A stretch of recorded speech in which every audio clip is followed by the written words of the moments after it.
Acme Educational Publications. Number 1. Educational Group.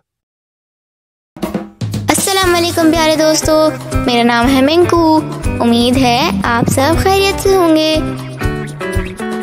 तो आज हम छ की आवाज वाली तस्वीर पर सही का निशान और गलत पर वत का निशान लगाएंगे। तो बच्चों, इन तस्वीर में से छतरी और छुरी में छ आता है, गिलहरी पर गलत का निशान लगा दें।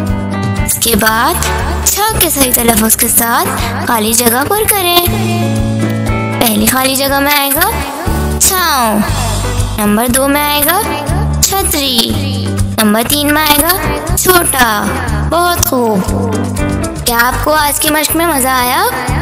इसी तरह की और मजेदार मश्क करने के लिए